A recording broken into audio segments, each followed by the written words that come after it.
श्री कृष्ण ने मक्खन चोर कंपनी बनाई। और प्रभावती, ये मक्खन चुराता है तुम्हारा कृष्ण, ऐसा है वैसा है। अरे अकर्ता को कर्तापने के आरोप लगाने वाली प्रभावती के लिए यशोदा मार उठ गई कि तू खाली बातें करती, यहाँ इतना पढ़ा नहीं खाता तो तुम्हारे घर का चुराता होगा। जब तक न देखूं नैन तब तक न मानूं तेरे बहन। प्रभावती ने कहा ठीक है, मैं पकड़ के लाऊंगी।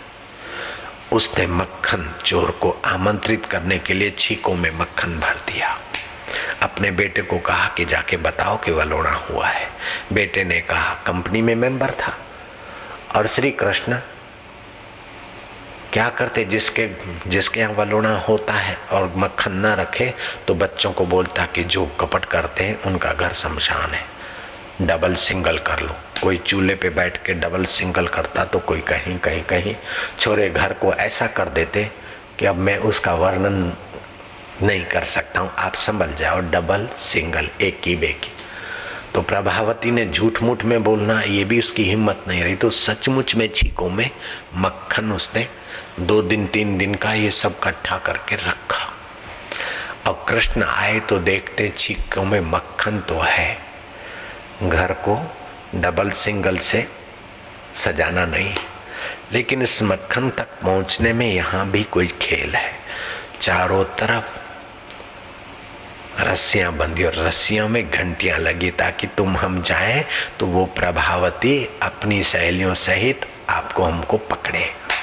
लेकिन हम प्रभावती के बाप लगते।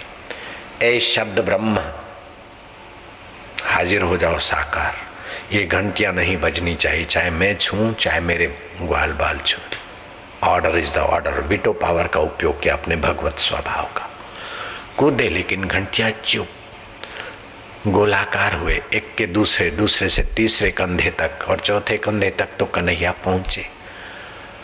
देखा कि हो सकता है कि ये घंटियां इसकी काम न करे तो मक्खन में कहीं धतूरा बतूरा रगड़ के डाल दिया हो। तो आज तक तो खिलाकर फिर खाते, लेकिन प्रॉब्लम है तो पहले मुझे खाना चाहिए। कैसी नेतागिरी है, कैसा है गीता का ज्ञान। प्रॉब्लम आते तो भगवान आगेवानी करते और आनंद और सफलता मिलती तो ग्वाल गोपों को कहते तुमने गोवर्धन उठाया, तुमने कंधे दिए, तब तक मैं मक्खन पे पहुंचा, आप ठहरो।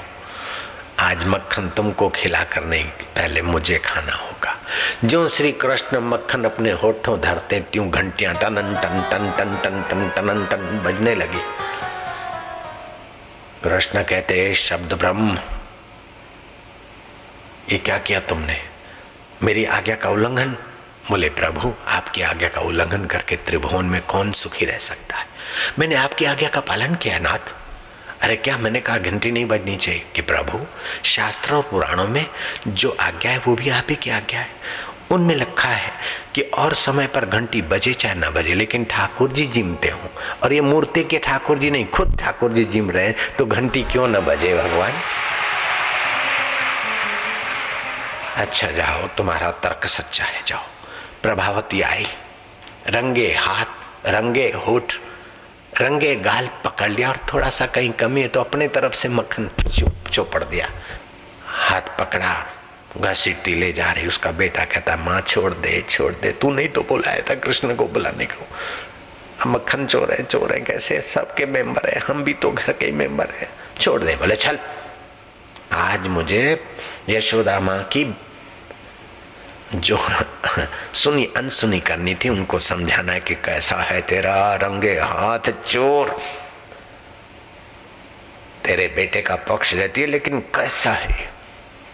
कृष्ण ने देखा ये छोड़ने वाली नहीं है, चलो। लेकिन पुरुषार्थ कितना, रुकने वाले नहीं। प्रभावती हाथ पकड़ के लिए जा रही। कृष्ण ने देखा कि ये खेत खली है, यहाँ इसके ससरे का खेत है। मुंह घुमा दो। प्रभावती ने समझा कि ससरा जी है। घूंघट तो पहले ही तानती थी, घूंघट लंबा हो गया। मैं तान के क्या से दिखाऊं, आप समझ जाना। कृष्ण ने देखा मौका ठीक है। कृष्ण आगे चल के कहते कि प्रभावती, मेरा दायां हाथ दुख रहा है, तू मुझे नहीं छोड़ती तो मत छोड़, लेकिन दायां छोड़ के तू मेरा बायां हाथ पकड़। प्रभावती ने हाथ ढीला किया और उसके बेटे का हाथ पकड़ा दिया। कृष्ण कन्हैया लाल की। और चुपके से नन्हे रास्ते से अपने कमरे में पहुंच गए और लेटने की लीला करके प्रभु श्री कृष्ण ने आवाज मारा, माँ माँ। अरे मेरे लाल क्या है? माँ मुझे प्रभावती का स्वप्न आया, मुझे आंखें दिखा रही है, डरा रही है और कहती कैसे भी करके मैं तुझे पकड़ के ले जाऊंगी यशोदा के पास। माँ अब क्या करूं? बोले मेरे लाल वो है ही ऐसी। इतने में प्रभावती ने दरवाजा खटखटाया। माँ माँ। बोले क्या है? तेरे कन्हैया को पकड़ के आई हूं, क्या है? दरवाजा खोल। अरे प्रभावती तू क्या बोलती है? मेरा कन्हैया? बोले हाँ। माँ ने दरार से देखा कि इसी का बेटा पकड़ के आए। चटाक से दरवाजा खोला और फटाक से कहा कि तू घूंघट के पट खोल, इसी को तू बोलती है कन्हैया? बोले धत मुआ तू क्या थी आयो कि हूं तो कहतो तो पकड़।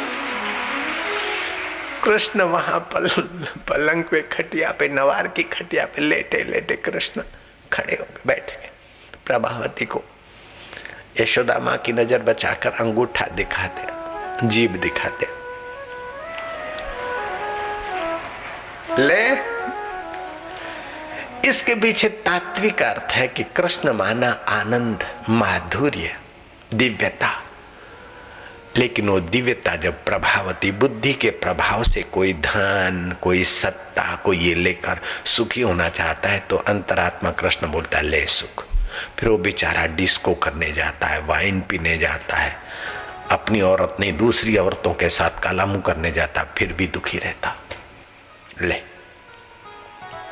आनंद तो मुझ में आएगा, प्रेम से आएगा, नम्रता से आएगा, समाज की सेवा से आएगा। समाज का शोषण करके तुम मिलियनर, बिलियनर, ट्रिलियनर विदेश में हो गए तो क्या है?